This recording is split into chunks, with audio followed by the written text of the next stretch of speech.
I'm Brooklyn Ka, 23 years old, and I have a 4-month-old baby.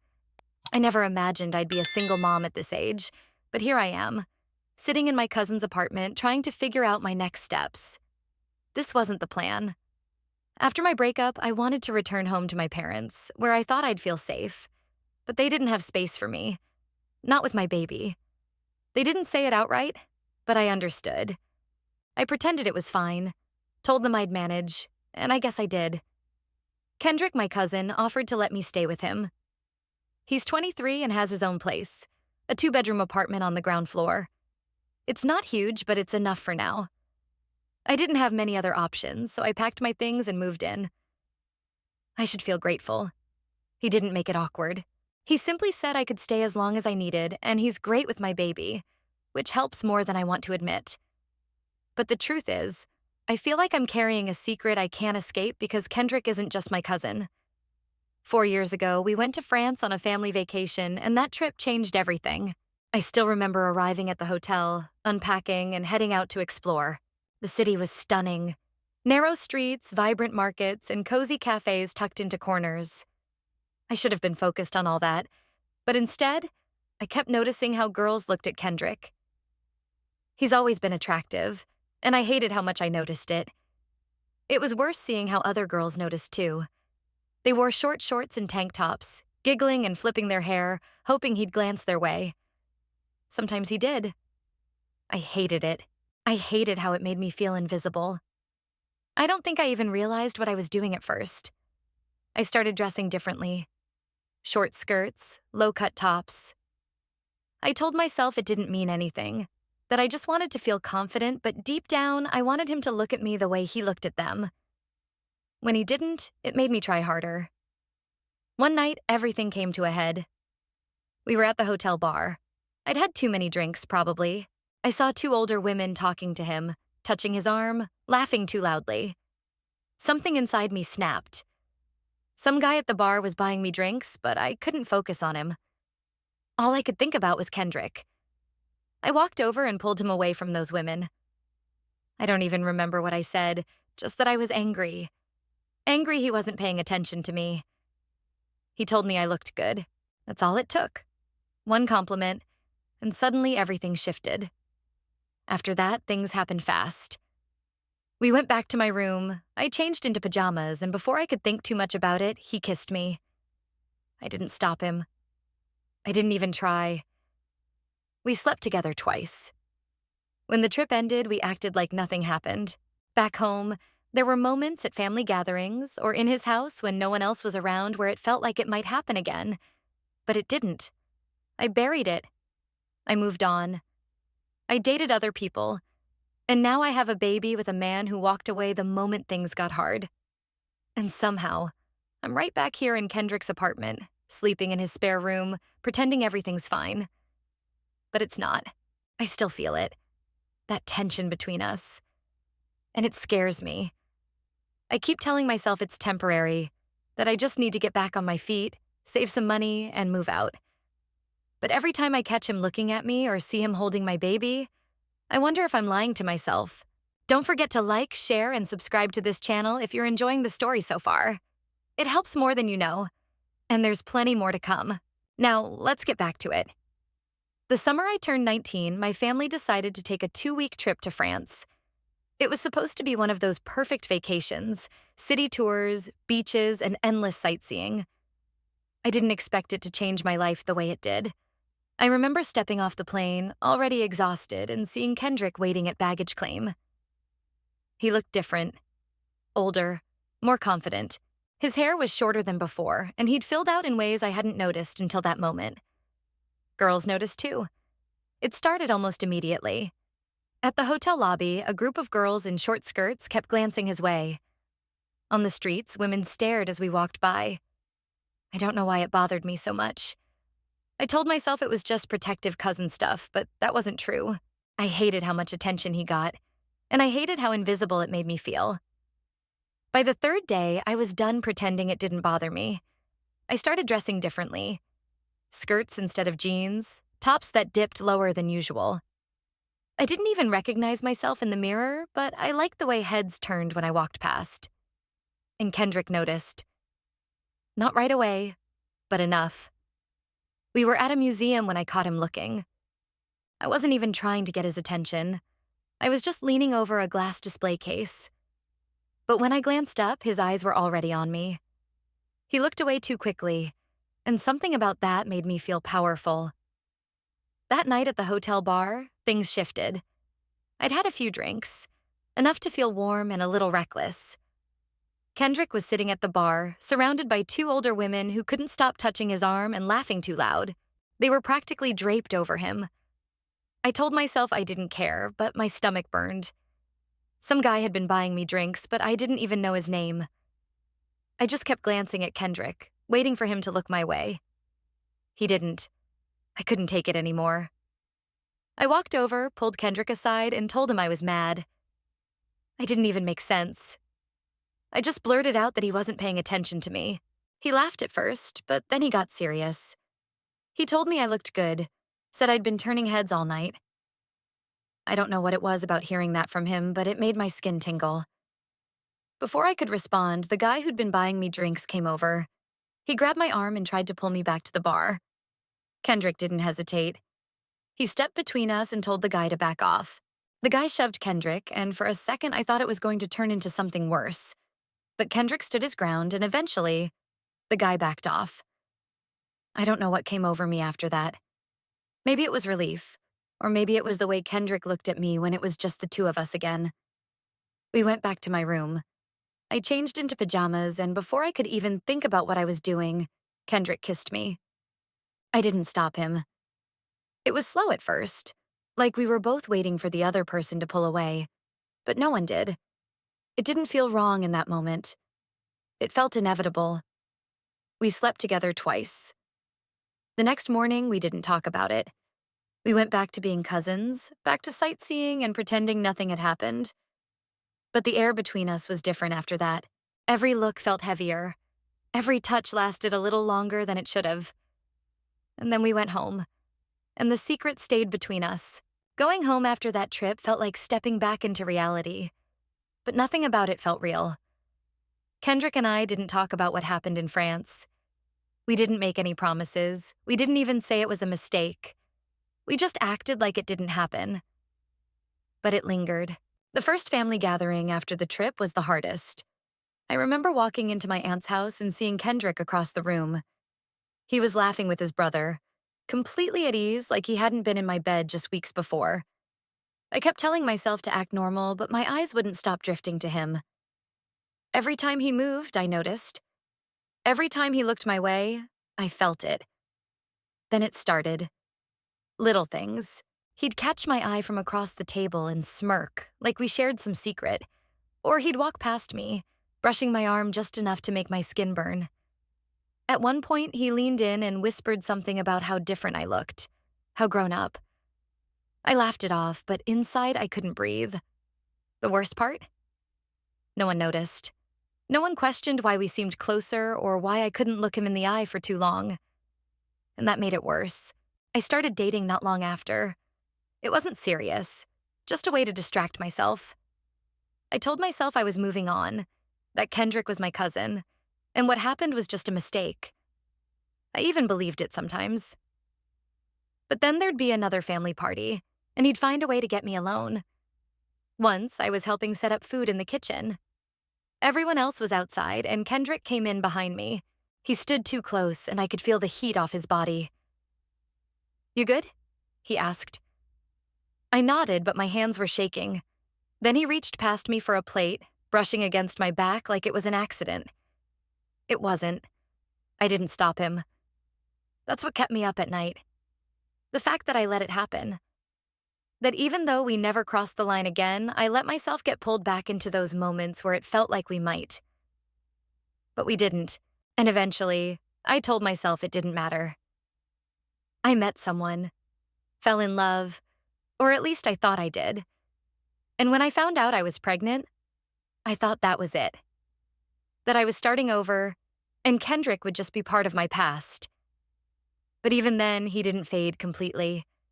When I told him I was pregnant, he congratulated me, but his eyes said something else. I didn't ask what. And now, after everything, here I am, back in his apartment. It's been 4 years, but it doesn't feel that long. Some days, it feels like no time has passed at all. Moving in with Kendrick felt like stepping into a storm I wasn't ready for. The first night, I sat on the edge of the unfamiliar bed in his spare room, rocking my baby to sleep.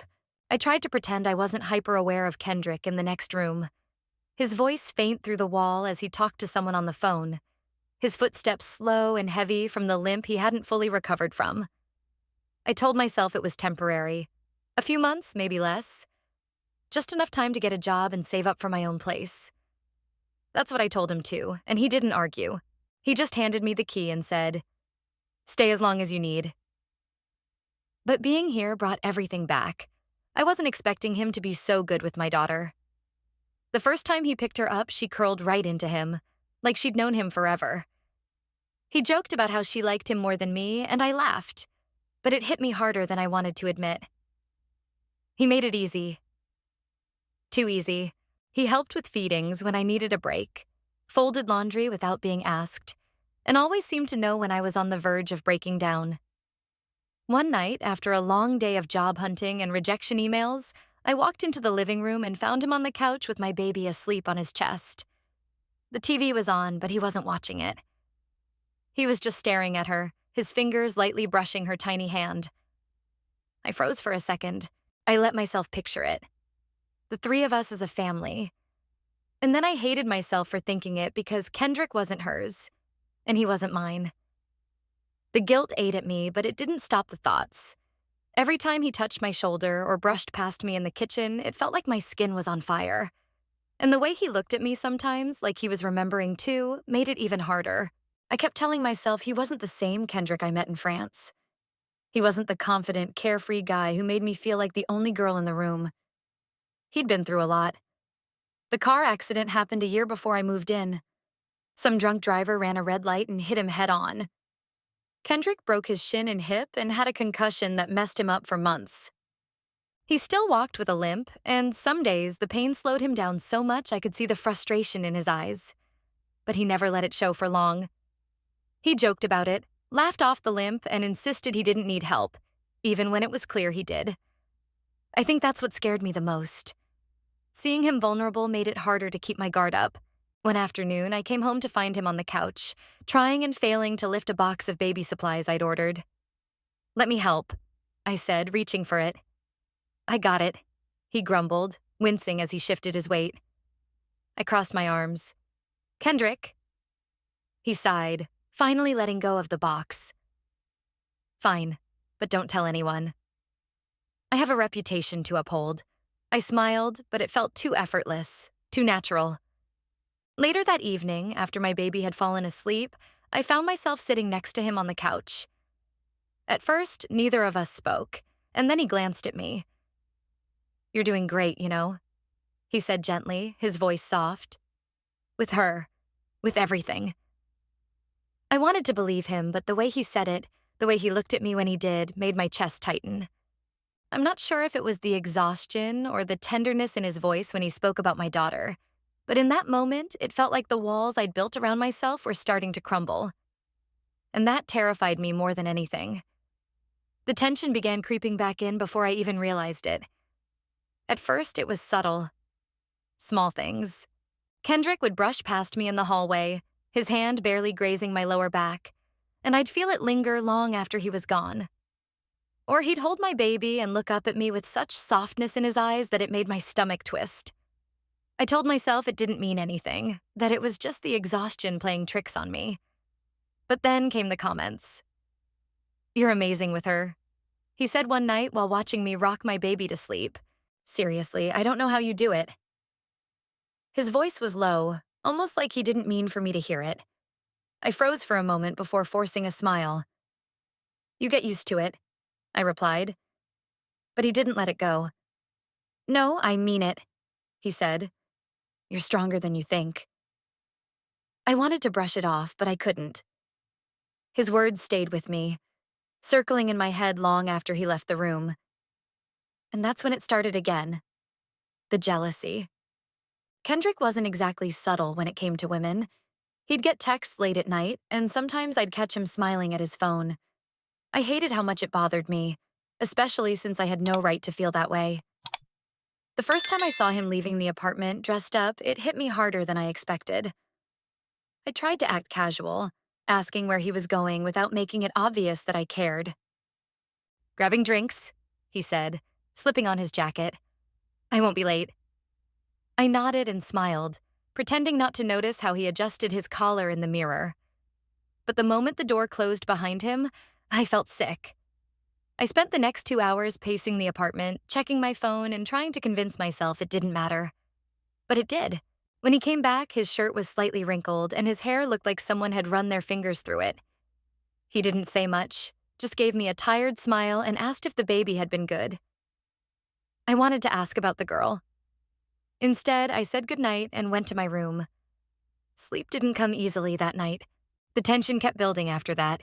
It was in the way he looked at me, in the way he touched me without thinking, adjusting a strand of hair that had fallen into my face or brushing his hand against mine when he passed me something.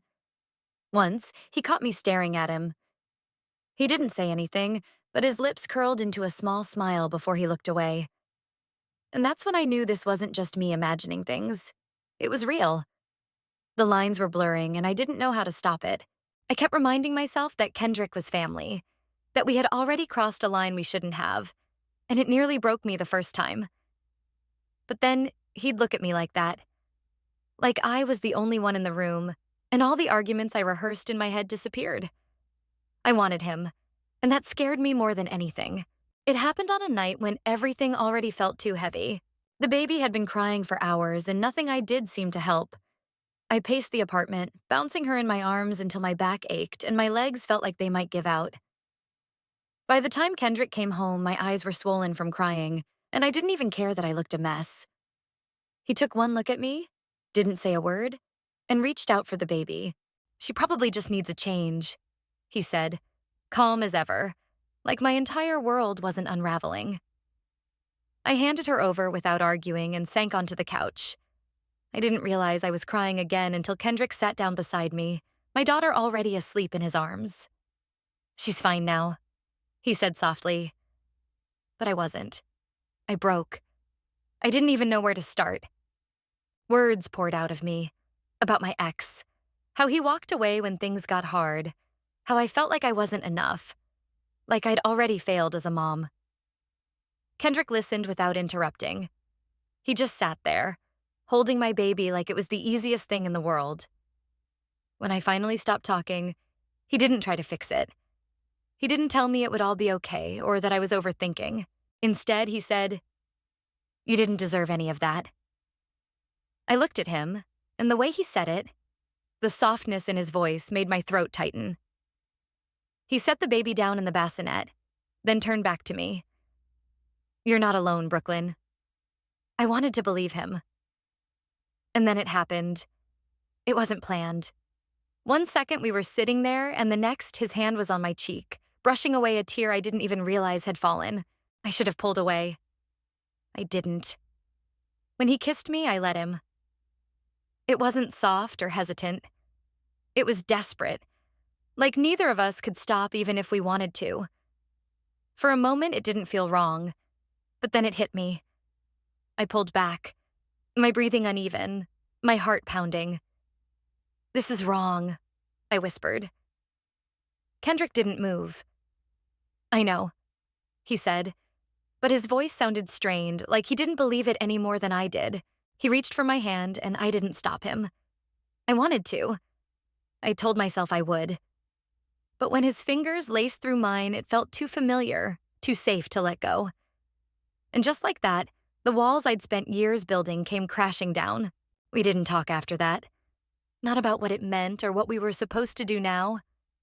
I didn't sleep that night. Every time I closed my eyes, I saw him. His hands, his mouth, the way he looked at me when it was over. And the worst part? I wanted more. Even as the guilt sank in, twisting my stomach into knots, I wanted more. I woke up the next morning with a sinking feeling in my chest. Kendrick wasn't in the apartment. The baby was still asleep, but the room felt heavy, like it couldn't hold what had happened the night before. My lips still tingled, My skin still burned where his hands had been, but my stomach churned. What the hell had I done? I sat on the edge of the bed, my hands shaking. I kept replaying it. The kiss, the way we couldn't stop, the way I didn't want to stop. I told myself it was just the heat of the moment. I was emotional, vulnerable. He was comforting me, and it got out of hand. That's all it was, right? But deep down, I knew better. When Kendrick came home later that morning, the tension hit immediately. He said, "Hey," like it was any other day, but I saw it in his eyes. He was nervous. I pretended to be busy, folding baby clothes, my head down. "Morning. Did she sleep okay?" "Yeah." Neither of us mentioned what happened. The next few days were a blur. I threw myself into the baby, feeding, cleaning, rocking her to sleep, anything to avoid Kendrick. He gave me space, but it didn't help. It made it worse because every time we crossed paths, whether it was passing each other in the hallway or sitting across the living room, it was there. The tension, the guilt, the want. I couldn't stop thinking about it, and that scared me more than anything. I thought about leaving, packing up and going anywhere else. But my parents' house was still out of the question, and I didn't have enough money saved for my own place. And then there was the baby. She needed stability. She needed me to keep it together. So I stayed.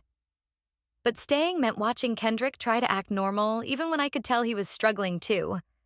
It also meant meeting his girlfriend. Her name was Liana Rubio. She wasn't his girlfriend, not officially, but it was clear she wanted to be. She came over one evening, all long legs and perfect hair, carrying takeout and laughing at every joke Kendrick made. I hated her immediately. I hated the way she leaned into him, the way he let her.